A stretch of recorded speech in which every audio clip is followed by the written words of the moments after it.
When we dissect a professional stage, we basically are looking at a couple of different specific components that we need to worry about.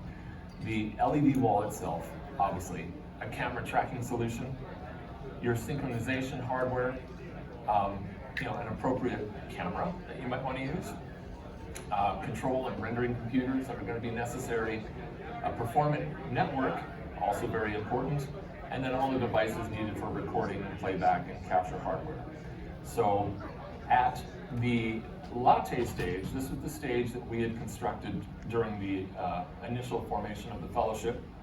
This is our Los Angeles technical training and education stage. Let it rest in peace. Unfortunately, it is no longer in California or in Culver City. We had to disassemble it and decommission it. However, when we had it set up, it gave us a lot of information about how to set up a small stage and what worked and what didn't work. This particular stage was equipped with row black pearl 2 panels, and it wasn't very large. It was approximately 10 panels by 5 panels, and we had a right angle configured wall, which was another 5 by 5 panels. And the total resolution you can see is listed on the slide there. It was only 1076 by 880 pixels, which can be driven by, we were driving it by a single Quadro 6000 card. But this particular configuration worked really well. We also had a wild wall, which was a 4K television. That was an 85-inch television that we used as well. And it was basically set up in a very traditional way, like what a professional stage does. And that, of course, that core technology that handles all that is end-display. And for those of you who are not familiar with what end-display is, this is the primary technology that we utilize to stitch the output of multiple machines on various multiple output devices and different screens. And in this particular case, we're putting it out onto the LED panels themselves. This is what will create your digital backdrop, which ultimately is what you compose your shots against. It can be used, obviously, for film and television, of course, but also for architectural purposes, live events, military, retail. All of these different capabilities are there, but of course, we're here to talk about film and television. Now, end display works hand in hand with the various pixel processors that, in this particular case, the pixel processors, the LED processors, map out the orientation of the panels that you are going to be outputting imagery onto.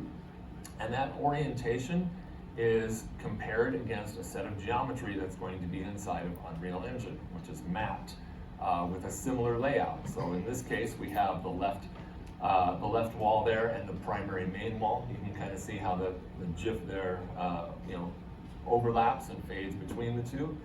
This mapping, of course, in end display is tied to the output of the rendering device. So when it is rendered, you can see in the left-hand corner of the middle screen there, that's one section of the wall, and the other one to the right is the larger, more 16 by 9 aspect ratio of the wall.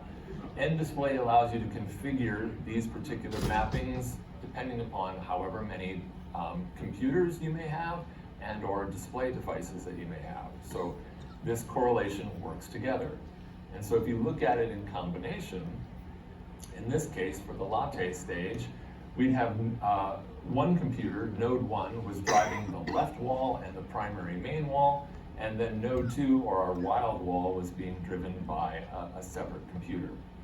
Now, things to realize is of course, and I want to point this out, on a professional stage, you have a camera that's being tracked, and you have basically what the camera is seeing through its field of view, in its inner frustum, and what's being seen outside of that, which is your outer frustum. This is being calculated and by your GPU inside of your computer. And in our particular case, we only had one A6000 card that was driving all of this. So we were spreading the load for both what the camera was seeing versus what the camera wasn't seeing, but could be reflected into the scene of your subject matter that you're filming. with only a single GPU, you do have to be a little bit careful. You have to make sure that as you're building out your environment or the world that you're creating, that you're not overtaxing your hardware capabilities. But there are ways to simplify and optimize your set for display. But ultimately, it's this inner and outer frustum that you're paying attention to. But the camera within the volume itself has to be tracked. And there are a number of different ways to track. On a professional stage, you can use an inside-out tracking solution, like by manufacturers like Moses or Stipe or NCAM. This is basically where the camera itself, it has a device that's on top of it that is looking out into the environment and scanning for something to reference itself against. And in this particular case, like with the Moses system, there's a number of tracking markers that are up on the ceiling that it uses to reference to find itself in three-dimensional space. You can switch to a larger and more expensive and more powerful solution by going with an outside-in tracking system. This is where you're replacing the singular tracking device on the camera with multiple cameras, in a volume that your camera lives within. And these can be your Vicon solutions, your OptiTrack solutions, and this ultimately is a little more flexible because you can not only track the camera, but you could track potential props. You can put, have motion capture in there for, potential actors and so forth.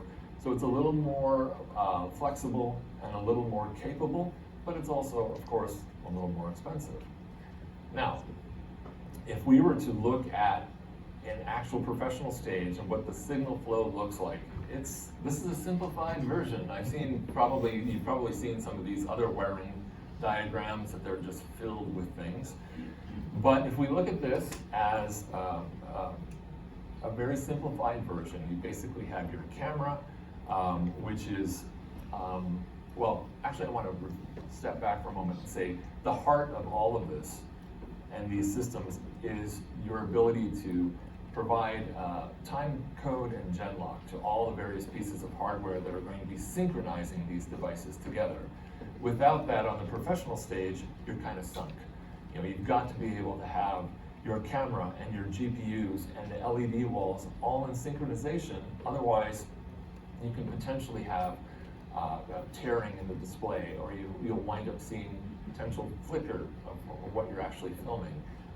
And other types of aberrations that you just don't want to have. So the time code and genlock is feeding into all of these devices. It feeds into your camera, it's going to feed into your remote cap network, it's going to feed that information into your control cards, which are where you're using to set up your Unreal Engine scenes, and then it's going to be feeding into the render devices, which will also require that syncing information too. And all of the output that goes from these render devices are routed through some form of DisplayPort to HDMI routing hardware, which outputs to an LED processor. And in this particular case, I'm showing the Brompton SX40 processor. That's what we used at our latte stage. And this will take the incoming HDMI signal and the time code and genlock information, and it's going to route that across a 10 gigabit video over IP or over fiber into these distribution nodes. And these distribution nodes break that signal down into multiple 1 gigabit video streams over IP, which feed into your individual panels, which make up your wall. So this is like a very fast overview of what an LED volume looks like from a hardware perspective. Green screen can be considerably simpler. In this particular case, the tracking solution I'm using is the Vive Mars system, and you're feeding output from your camera and from your Unreal Engine virtual set into, say, an Ultimat device, which can give you a hardware key of your composite, which you can lead into a switcher that you can cut between and potentially record from. It's considerably simpler obviously from a hardware perspective. Now, that's basically the professional stages in a nutshell. What is say, how can I translate this into something that's a little more affordable for me? So let's try and examine what could our projection scope be. Well, I did kind of a breakdown of what this might be, and I created this in different levels. Level 1, 2, 3, 4, and 5. And the primary tech that you're interested in. You know, you've got your wall tech, you've got sync, you've got your I/O, your getting data or video in and out of the computer, your tracking solution, your cameras, and then what you're going to be using to generate your source input for your background or for what you're shooting against. Well, level 1 is basically it's a trackless entry-level virtual backdrop, for lack of a better word. And this has basically nothing from a tracking perspective unless you maybe deploy some AR kit technology. And I've got an example of that, which I'll show you here in a minute. But this is intended specifically to be as cheap as you can possibly go, all the way up through a level 5, which is a fully tracked, multinodal, full spectrum LED synchronized immersive volume. And it has everything. Full RGBW LED lights that are fully color corrected. It's fully gen locked and synced with time code. You're using capture cards like the Kona or the Blackmagic Decklink cards to get video in and out of Unreal Engine. You have full outside-in motion capture tracking along with a really high-end SDI-based output of your Cine camera, and then it all ties in with Unreal. Now, what do you need from a hardware perspective? It all starts with a really dependable PC. And a lot of people ask, well, what kind of computer should I get? A lot of my students in the fellowship are all trying to make their own solutions at home, which is common. And I want to be able to give them something to start with. And I'm like, well, all right, you obviously need to have a really solid, dependable PC, probably based off of an AMD Threadripper, 16-core minimum, 16 to 256 gigabytes of RAM. And I like having a dual monitor set up myself. Graphics cards, well, that depends. If you're doing something like on my little chart breakdown of levels 1 through 5, if you're doing something simple like a level 1 or level 2 setup, you can get by with using just a consumer-based GeForce card, 37 through 4090. But if you are going to do something that requires synchronization, or you're planning on gen locking and using time code and that kind of thing, the higher end stages like L3, 4, and 5, the ones I described, well, you're going to need something like a Quadro 4500, 5000, 5500, 6000, 6000 ADA card in your setup. Video capture on the low end, hey, you could use an Elgato Camlink or one of their particular input devices, or you can graduate up into using Blackmagic's Decklink cards and Aja Kona cards. These are all capture cards that can be put into your PCs in your PCI port.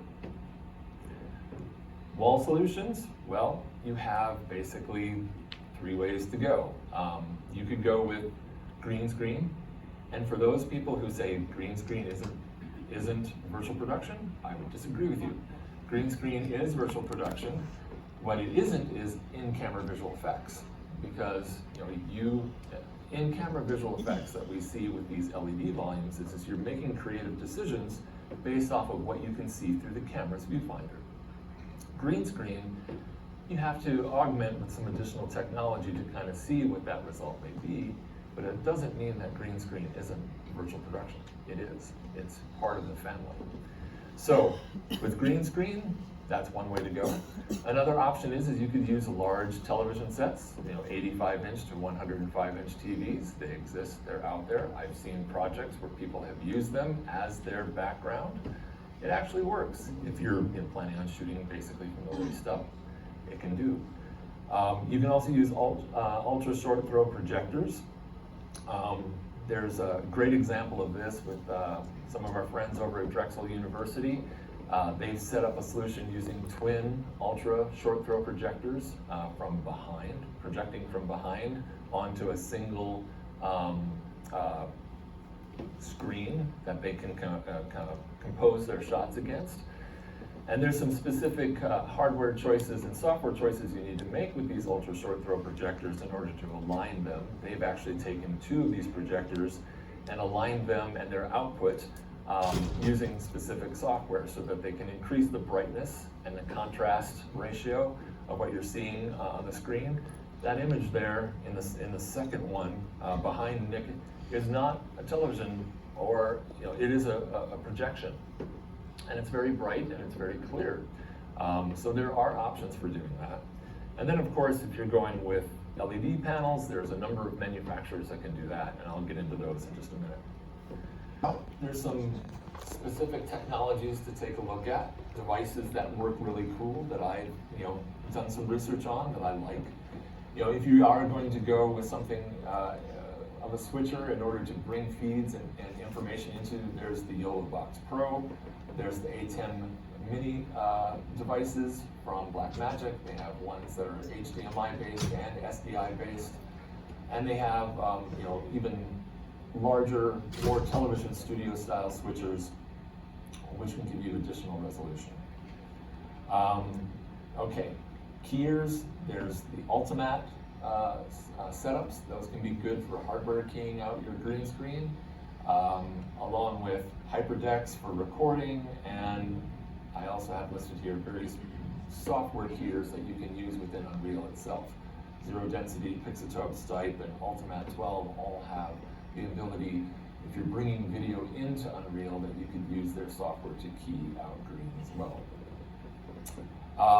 If you are going to go with an LED wall, and you do have that kind of resources, you are going to have to look for various LED processors to handle that. So you've got the Megapixel, Brompton, and Novastar are kind of like the top 3. You have to get distribution nodes for disseminating that signal to your various panels. And there's a number of panel manufacturers that are also really good besides Bro. There's Aoto, Planar, Sony, Epson. All of these are good alternatives for LED panels.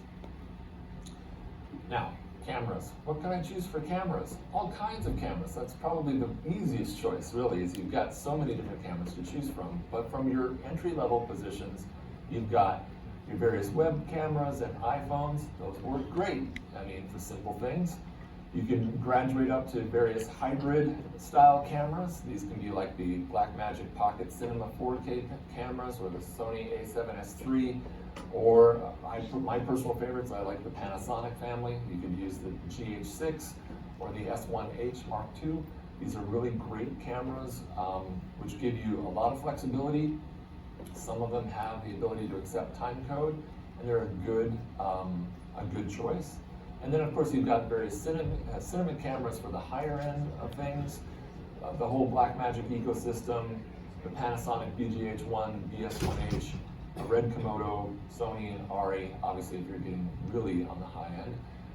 But these are all optional cameras that work really well for this function. There's some additional camera options that you can consider too. You can add to the Mars system the ability to have a follow focus. For those who are professionals, you can look into the Preston systems. These are the ability to have a follow focus system. This is on the higher end, but it is a common one that are used in professional circles. You may want to get some additional field recorders to record information, and of course, you have various tripods, jibs, cranes, and so forth. Now, for those that are planning on using synchronization in any form or fashion, there are a number of devices that you can look into. There's the Tentacle Sync, there's the Ambient Locket when it comes to Genlock. These devices can be attached individually to various components of your setup in order to transmit Genlock and timecode information. Or you could go with a wired solution if you have a little bit more of a house machine room that you can put equipment into. The Emirates Master System clock is a good one. I think it's the 5601. That's what we used at our latte stage. You could wire all of your Genlock into place. And then you have individual cards that have to be placed inside of each of your rendering nodes, and these are commonly the NVIDIA Sync 2 cards. These actually can accept the Genlock signal into your computer and attach to your graphics card, then thus Genlocking your graphics card with the rest of your equipment in your solution. You need to know where your camera's location is going to be. It's got to be tracked, right? So there are a number of interesting solutions here. Obviously, you could use the whole Vive Puck and HTC Vive Puck solution with a couple of base stations. Sure, that works. But they also have the Vive Mars, which is about a $5,000 solution using VR-style technologies.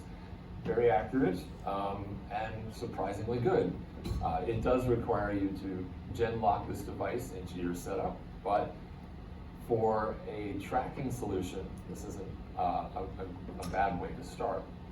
There's various inside-out camera tracking solutions. I mentioned these earlier. You've got the Moses, and you have the red Stipe, and then outside in, of course, OptiTrack and Vicon. These can get into, depending upon how large of the volume you're creating, can get rather expensive. Lights, you need lights. So if we're going with lights on the entry level, you could grab some Elgato key lights. These are nice bi-color lights that are wireless lights that you can control from your computer. It's a nice little desktop application. You can step it up and go more into the mid-range and use aperture lights. Their Amron lights are pretty nice, also wirelessly controlled. And then I want to point out a little bit more on the professional level lights too. This was just informed to me yesterday by one of our fellowship graduates, Wolfie, who mentioned, oh, there's this device, these lights called the Mimic 120 lights. These are actually Genlock capable lights that are interactive and image-based. So you can do image-based lighting through your light panels if, say, perhaps you were shooting on green. If you're shooting on green and you still want to have that interactive image-based lighting that you get from an actual LED volume, but you can't afford the LED volume, get one of these Mimic lights and you could start to feed actual image-based lighting into your solution, which will be very nice on the surface of your actor or subjects. And then of course you have the RE Sky panels on the high end. Robotic assistance. Maybe you only are a one-man band or have very few individuals helping you out. Well, you can go with robotic cameras, PTZ cameras like the Panasonic. But what's really interesting is this device that I found, the Axibo slider tracker. It actually interfaces with Unreal and communicates to Unreal via live link. So this camera can be on a slider, moving in your scene and tracking your subject and supplying that information into Unreal via live link. Very interesting solution. Now, I'm going to just suddenly, there is this little piece of equipment. This is Lightcraft Technologies Jet Set plugin on an iPhone. That's in my little office. I pulled down my green screen and I just turned on the Jet Set application, and it's using ARKit with, in order to track the world and environment. And I am basically using one of their default scenes. But what's nice about it is that you can go in, sorry about that. You can go in and load in Unreal scenes into this. They have basically a Pro version and a Cine version. The Pro version is like $10 a month, and the Cine version is like $50 a month. But it allows you to bring Unreal data into to be used in your iPhone and to use as a background. You can switch different types of matting and compositing tech. Either you can use the depth sensor of the camera in order to potentially key out background, kind of like the way you see in the Zoom call, or you can switch it over to green screen in order to have a clearer key. Let me see here, running out of time. So let's talk about some use cases. So Use case number one, just a quick pop-up green screen. This is really great for single-person webcasts, VFX shots. You can use software keying, cowboy framing, and maybe use the Jet Set application to give you something really quick, really fast, for very little money. But you do have a very limited amount of acting space. You can only get so much camera movement. You've got to deal with green screen spill, and it's overall very simple technology. But I tried to map that out and kind of figure out, what would this cost? Well, let's say you've got yourself a really nice laptop, like the Asus Zephyrus laptop. It's kind of an interesting, cool laptop with twin dual screens in it, $3,500. An iPhone Pro, some Elgato wireless key lights, some C-stands, Rode Wireless Go for your audio, for your actor, some storage space, a Stream Deck, face cam, and a mount for your camera. Altogether, $6,775. Okay, you could maybe save a little bit of money by using a less equipped laptop, cheaper lighting kit. And of course, I'm not counting in here anything about cabling and those type of things. Obviously, I can't give you the exact price. It's like, hey, Brian said it was $6,775. I can't give you, this is just estimates. Level 2, let's make this a little bit larger pop-up green screen, add in a green screen floor. Now you can do full body framing. You get a little more acting space. You're still dealing with some of the limitations, of course, with green screen, but when we look at potential pricing information for this, I stepped it up a little bit and said, all right, we've got a tower, we have another computer as a control laptop, we're using Blackmagic Pocket 4Ks plus a lens, we've got some Amram 150C lights, C-stands, I've added in hardware keying capabilities based off of these cameras, so I'm adding in Ultimat, and we're looking at about $13,700 for a single camera solution, $16,000 for a 2-camera solution, and you can have, if you look at kind of like the output, you can have green screen, yes. 3D set capable, yes. Is it truly ICVFX capable? Not yet. But you can support timecode, no genlock. Camera tracking, yes, via Vive. Base stations and a puck. Audio support. Next, we'll step it up again, go with a larger green screen set. And we'll go with some more keying and tracking capabilities and genlocking capabilities. And we start to see something like this.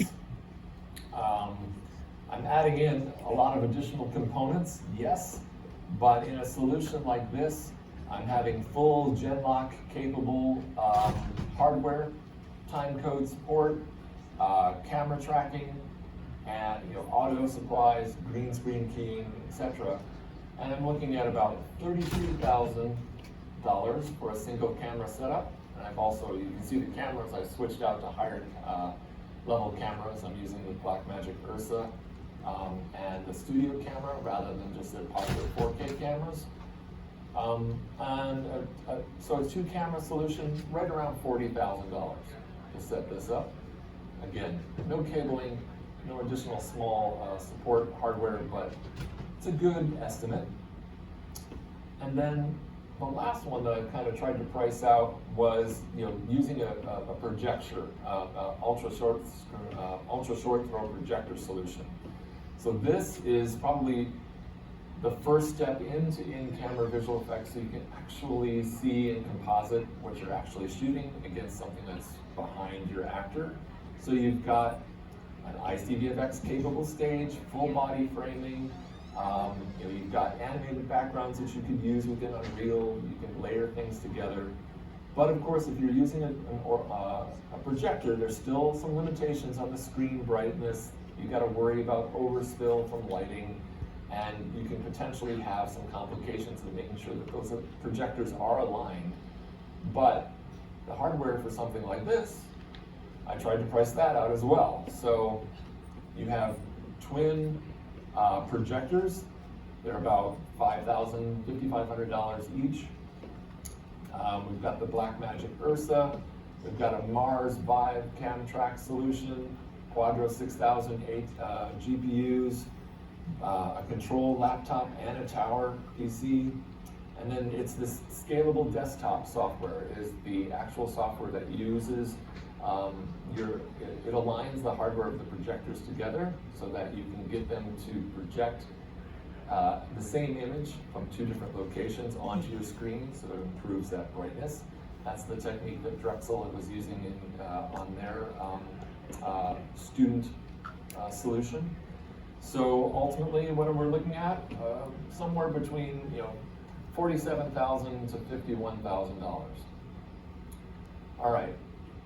Now a lot of the indie filmmakers in the room are like going, wait a minute.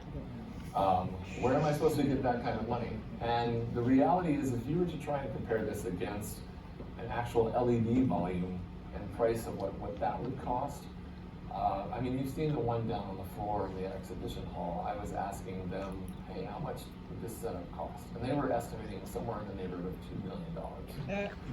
So I'm like, hey, $50,000 sounds like a great deal. But, it depends. It depends on your needs. It depends on what you're looking for. But ultimately, it all comes into a consideration of what kind of workspace considerations do you need for setting up your stage. So you need to think about your ceiling height, how much room you have, if you need any kind of trussing to hang things from, whether you have sufficient power, soundproofing, floor padding, air conditioning, because it gets hot. Trust me, lights on, computers generating, you need to keep the space cool. Whether you need carts and all the networking necessary, these types of things all have to be putting into consideration of setting up your stage. So what happens if you have problems? Well, there are a number of people that you should start to think about as your technology needs increase. These folks are visual effects supervisors from a traditional perspective, virtual production supervisors who really understand the whole process of setting up this type of hardware. Cinematographers are really great to talk to when it comes to understanding lighting issues and problems there. Color scientists and theorists, well, finding one of those can be tricky, but these are the folks who are really, who understand the whole process of making sure that the color that you're getting out of the LED walls aligns with what you're trying to shoot and what your target looks like. And they're really great people to talk to because they're fascinating. And then of course, engineering. The more hardware you start to put into your solution, you really need to talk to somebody who has a solid understanding of engineering, primarily of these type of video components, because it can be tricky to make sure that you're setting this stuff up properly. But it just depends upon what you're trying to accomplish. And then of course, you have folks at Epic, like myself, that can answer questions for you. That'll take you to my LinkedIn page. Please feel free to contact me as you need. I'd be happy to answer questions for you. The goal for a lot of us is that at the fellowship, we try to teach and inform people on this type of technology, and we have a number of connectors and additional academic institutions that we work with, training partner facilities.